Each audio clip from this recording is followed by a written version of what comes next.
तर आज एका गोष्टीच्या लोभामुळे नवऱ्याचा माझ्यावर असलेला विश्वास तुटला आणि ते म्हणजे आहे हे गुपचूप. तर रात्री यांनी माझ्यासाठी गुपचूप आणलेले होते, कारण त्यांना माहीत आहे की मला गुपचूप फार आवडतात, पण कामामुळे त्यांचं मला नेहमी घेऊन जायला जमत नाही आणि मलाही एकटं खायला आवडत नाही. म्हणून मग त्यांनी गुपचूप तर आणले, पण पाणी आणलंच नाही. तर ते मला म्हणाले की सकाळी मी कामावून येताना गुपचूपचं पाणी घेऊन येईल, तोपर्यंत तू खाऊ नको. पण त्यांचा माझ्यावर विश्वासच नव्हता, कारण त्यांना माहीत आहे की हे गुपचूप पाहून बहाड्यासारखी करेल, ऐकत नाही आणि मी कामावर गेल्यावर खाईनच.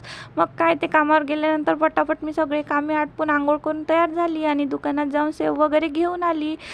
टमाटर सॉस वगैरे माझ्या घरी ऑलरेडी होताच. तर मी मस्तपैकी गुपचूपमध्ये असे सेव, कांदा, टोमॅटो, वाटाणे, टमाटर सॉस आणि तिखट मीठ वगैरे टाकून फिलिंग तयार केली आणि दिसायला एवढे छान दिसत होते सगळे गुपचूप आणि खायला तर त्याच्यापेक्षा सुंदर. मी मस्त ते खायला घेतले आणि एवढे टेस्टी लागत होते की काय सांगू. पण मी म्हटलं की आता नवऱ्याला काय सांगावं संध्याकाळी, तर मी म्हटलं जाऊ द्या ना, आधी पहिले गुपचूपवर कॉन्सन्ट्रेट करू. तर तुम्ही पण एकदा नक्की ट्राय करून पहा. व्हिडिओ कसा वाटला कमेंट करून नक्की सांगा. बाय.